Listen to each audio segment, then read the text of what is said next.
Good afternoon.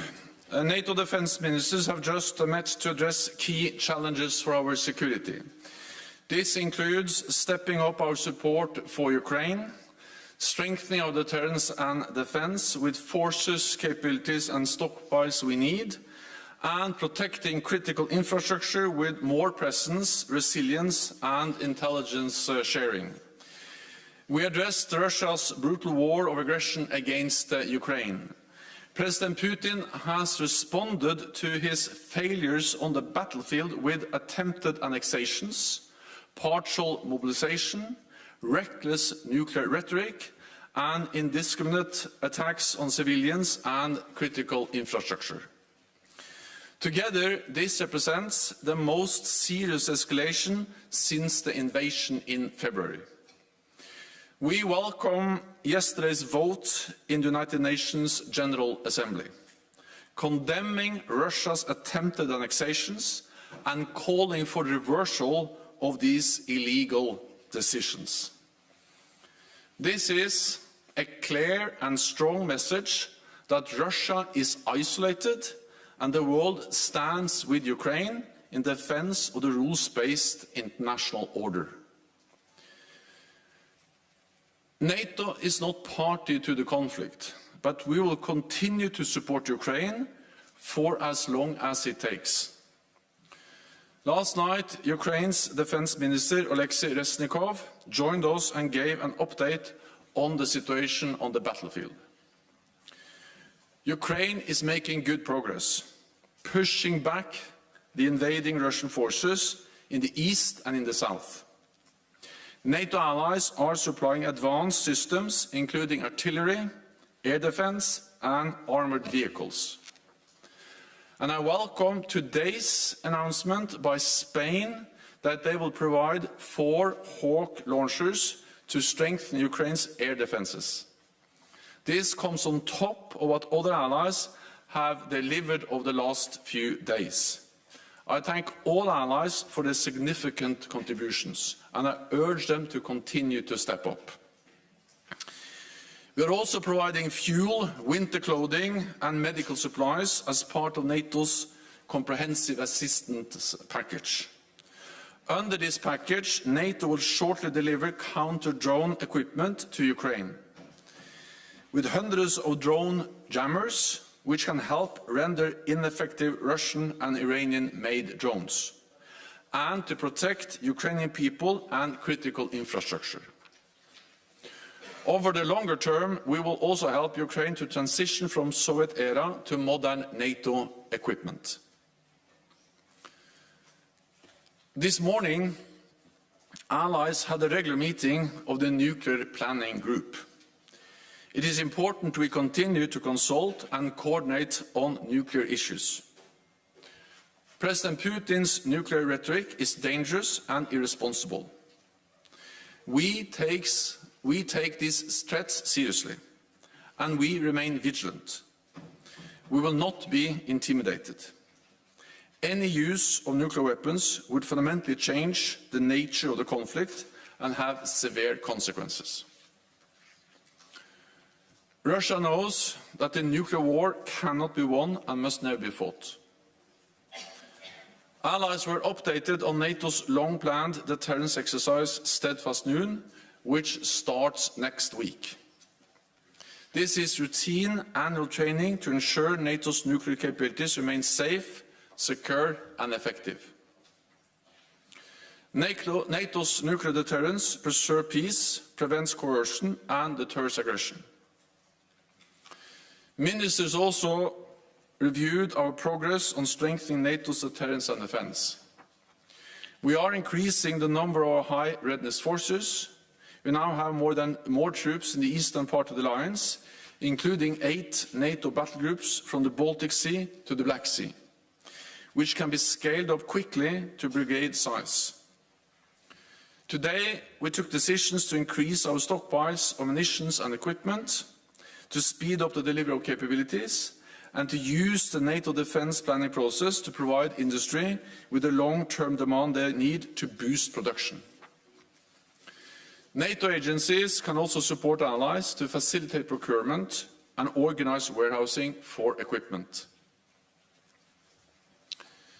We also addressed what more we will do to protect our critical infrastructure following the sabotage of the Nord Stream pipelines. We have increased our vigilance in the Baltic and North Seas and doubled our naval presence there. Allies are increasing security around key installations, and we are stepping up our intelligence sharing and surveillance across all domains, from space to undersea capabilities. We also agreed to enhance the resilience of our critical undersea and energy infrastructure, including when it comes to cybersecurity. Senior resilience experts from all allies will meet at NATO for the first time this year and address this in detail. In our final session today, allies focused on NATO's missions and operations, from the Western Balkans to Iraq. We were joined by the EU High Representative Borrell. In a more unpredictable world, it is important to strengthen and deepen NATO-EU cooperation. And I look forward to signing a new joint declaration with the EU presidents in the near future. In Bosnia and Herzegovina, NATO continues to support the EU-led Operation Althea. And in Kosovo, NATO's KFOR mission maintains a safe and secure environment in line with its UN mandate. In recent months, we have seen tensions flare up on multiple occasions. All parties must behave responsibly, show restraint and avoid violence. The EU-facilitated dialogue between Belgrade and Pristina is the only way forward, and KFOR stands ready to intervene if required. In Iraq, NATO remains committed to our training mission, helping the security forces to suppress terrorism. NATO remains strong and vigilant, ready to face any threat from any direction. And with that, I'm ready to take your questions. We'll start with Sky, lady in white. Yeah. Thank you very much. Thank you, Secretary General. The French President has said that France would not retaliate with nuclear weapons should Russia launch a nuclear strike against Ukraine or in the region. Would NATO consider a nuclear response to such an attack? And is France undermining Western deterrence by unilaterally ruling out a nuclear response? The fundamental purpose of NATO's nuclear deterrent is to preserve peace and deter aggression and prevent coercion against NATO allies. Circumstances in which NATO might have to use nuclear weapons are extremely remote. Russia's nuclear rhetoric is dangerous, reckless, and they know that if they use nuclear weapon against Ukraine, it will have severe consequences, and they also know that a nuclear war cannot be won and should never be fought. Ukraine form. Gentleman. Thank you. National News Agency of Ukraine, Dmitry Shkurko. Secretary General, you just mentioned that the exercises you will hold next week will be routine one. But would you consider some kind of scenario taking into account the Russian rhetorics? Because right now they are threatening to blow up by the nuclear weapons the Ukrainian bridges. But that means the contamination of soils and waters. This is dangerous not only for Ukraine, for Russia, and also for Europe. Could that kind of development trigger the Article 5? Thanks. The Steadfast Noon exercise is a long-planned exercise. It's an annual exercise. It was planned before the invasion of Ukraine, and we have been transparent on this. And the purpose of that exercise is to ensure that our nuclear deterrence is safe, secure, and effective. And this is to prevent coercion, is to prevent an attack on a NATO ally. It is to preserve peace, because we know that our nuclear deterrent is our ultimate deterrence. Deterrence is the way to prevent any attack on a NATO ally and to preserve peace. And we have demonstrated that NATO's nuclear deterrent is effective and works. We have done that for decades. Then you ask me questions actually about two different things, because one thing is an attack on NATO allies. then we will, of course, trigger Article 5. But when it comes to Ukraine, NATO is not party to the conflict, but we support Ukraine in defending themselves. Ukraine is a close partner. We have been supporting Ukraine for many years. NATO allies have trained and equipped the Ukrainian forces since 2014. And of course, after the invasion in February, allies have stepped up. And over the last also months and weeks, we have further delivered further and even more advanced systems to help Ukraine protect themselves against the brutality of the Russian military forces. Okay, Frankfurt Allgemeine Zeitung. Yeah, there. Secretary General, over the past days, you've said numerous times that you haven't seen any indications that Russia may be preparing a nuclear attack. Now, it's also going to hold its nuclear exercise soon. And in the context of this, I wonder how it will be possible to distinguish preparations for a full-scale nuclear exercise from preparations for a nuclear attack. NATO and NATO allies, we have very good intelligence. We are working hard. We have monitored Russian nuclear forces for decades, and of course we will continue to monitor them very closely, and we will stay vigilant. Also when they now start a new exercise. What I can say is that this exercise, the Russian exercise, is an annual exercise. It's an exercise where they test and exercise their nuclear forces. We will monitor that, as we always do, and of course we will remain vigilant, not least in light of the veiled nuclear threats and the dangerous nuclear rhetoric we have seen from the Russian side. Again, the purpose of NATO is to prevent war, is to prevent any use of nuclear weapons, and therefore we are also communicating this so clearly also to Russia. Okay. Reuters. Sabine Siebold with Reuters. Thank you. Secretary General, a NATO official yesterday said in case of a Russian nuclear attack on Ukraine, NATO or NATO allies were almost certain to respond physically. Could you explain that to us? What would that mean? Would that mean respond with force?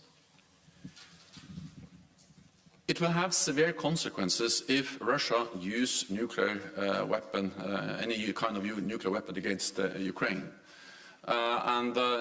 This is something Russia knows, something NATO and NATO allies have communicated in different ways to Russia. And we will not go into exactly how we will respond, but of course this will fundamentally change the nature of the conflict. It will mean that a very important line has been crossed. Even any use of a smaller nuclear weapon will be a very serious thing, fundamentally changing the nature of the war in Ukraine, and of course that will have consequences, and Russia knows there will be consequences. Armin Form from Ukraine, here in the middle. Thank you. Paul McClary with Politico. Russia has attacked civilian targets in Ukraine from the start of the war, but it's really ramped up this week. Do you think these attacks are deliberate, and do they constitute war crimes?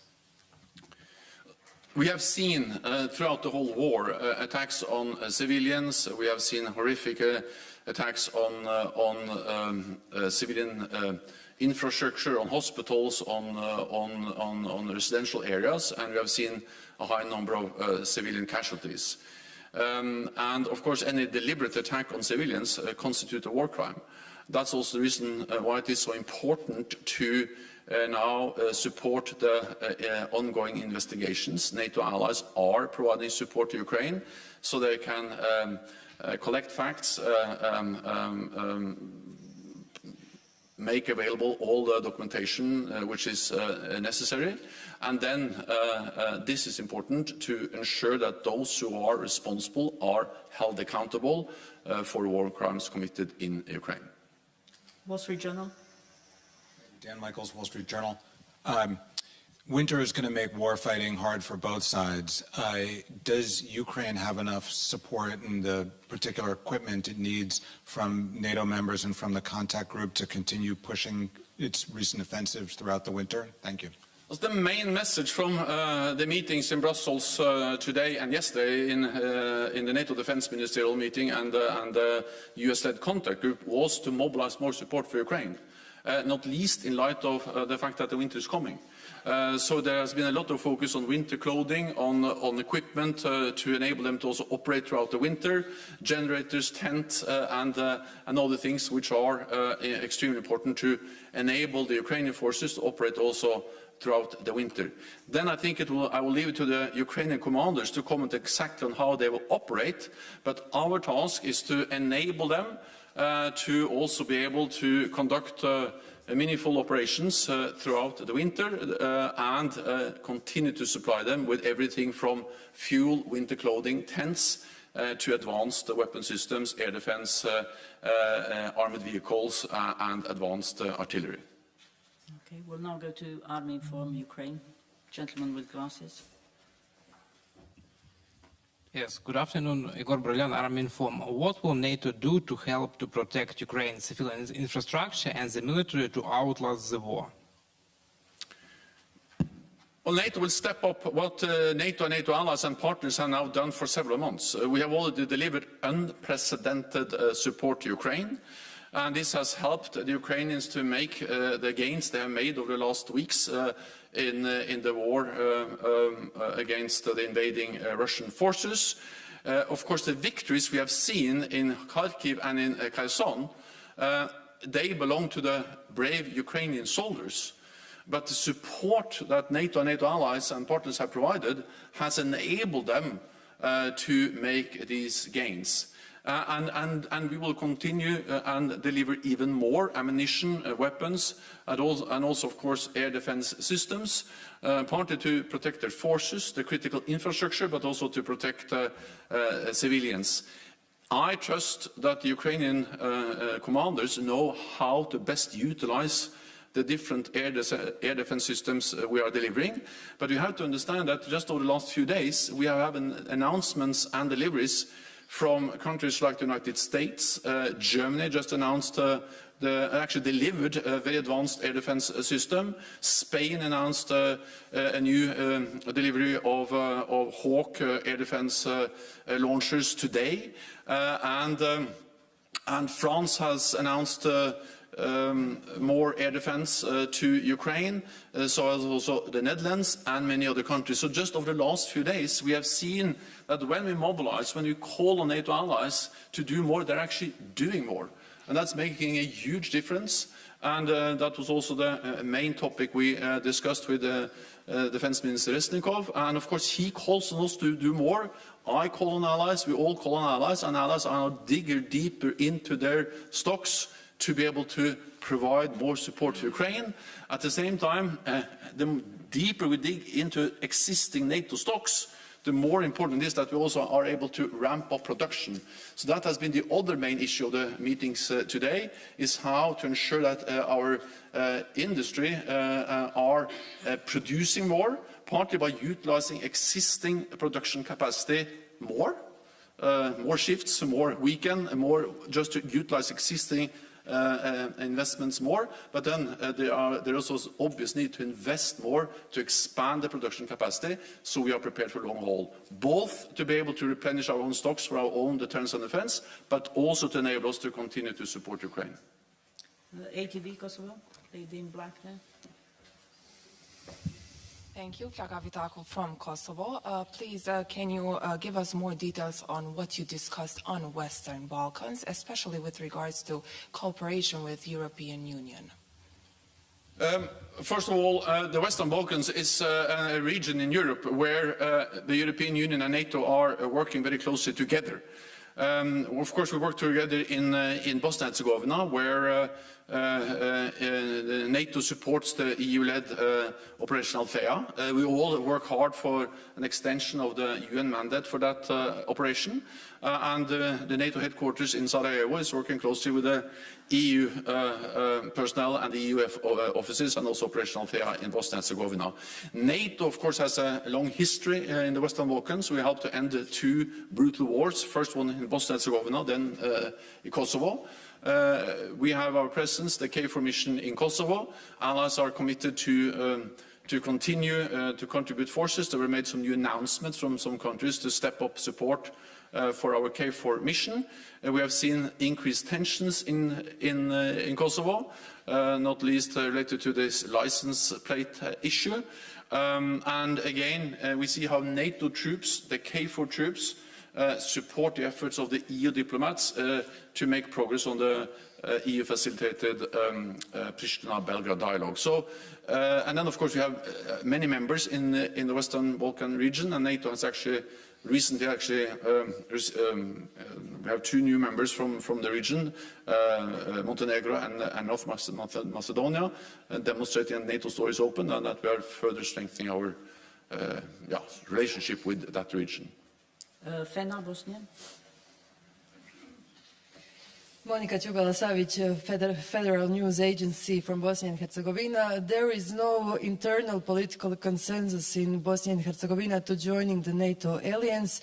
That's a big challenge. How do you see that issue, and how close are we to joining the NATO? Thank you. Bosnia-Herzegovina is one of the countries that which are on the path towards NATO membership, and of course we will continue to support the efforts of Bosnia-Herzegovina to move closer towards NATO. And we work and we support those efforts. Then at the end of the day, of course, it has to be Bosnia-Herzegovina that decides whether it wants to join NATO or not. That's for the aspirant country, Bosnia-Herzegovina, and for the 30 allies to decide, soon to be actually 32 with Finland and Sweden, no one else. But of course it has to be something that is wanted by Bosnia-Herzegovina. NATO will always respect decisions by countries to choose their own path. So if a country wants to be neutral, we of course 100% respect that. If they want to join NATO, of course then we sit down and see what we can do to make them move towards a NATO membership. Okay, we'll take one final question from Polish TV, lady in blue. Dominika Ciasic, I want to ask you, do you consider a risk of new provocation on the border between Poland or Lithuania and Belarus? And what might be answer of NATO in the case of a new Belarusian provocation on the border, or Russian? Thank you. When the invasion happened in February, NATO was well prepared, because we had intelligence telling us clearly that the invasion was under preparation and something that was going to come. We actually shared that intelligence with the broader public as early as last fall. So when the invasion happened, we were prepared, meaning that we the same morning were able to activate our defense plans and increase further our presence in the eastern part of the alliance.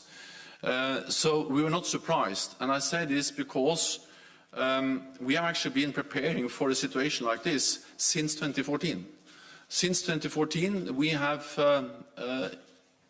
implemented the biggest reinforcement of our collective defense since the end of the Cold War. Therefore, we were able to deploy thousands of new troops in the eastern part of the alliance, also to Poland, backed by significant naval and air forces. And we have increased the readiness of our forces to be able to further reinforce if needed. We also made the decisions in Madrid that will further strengthen NATO's collective defense. I say all this because the purpose of this increased military presence is to prevent any misunderstanding or miscalculation about NATO's readiness to protect every inch of Allied territory. And the reason why we repeat and repeat again and again this message is that as long as there is no miscalculation in any capital of any potential adversary, then they will not attack us, because we are the strongest alliance in history. Of course, there's always a risk for hybrid attacks, for cyber attacks, but the armed attack on a NATO allied country We have been able to protect against that for more than 70 years because we have been united and because we have been able to every day send a clear message of deterrence, that we are one for all for one, that our collective defense clause is real. Thank you very much. This concludes this press conference. Thank you.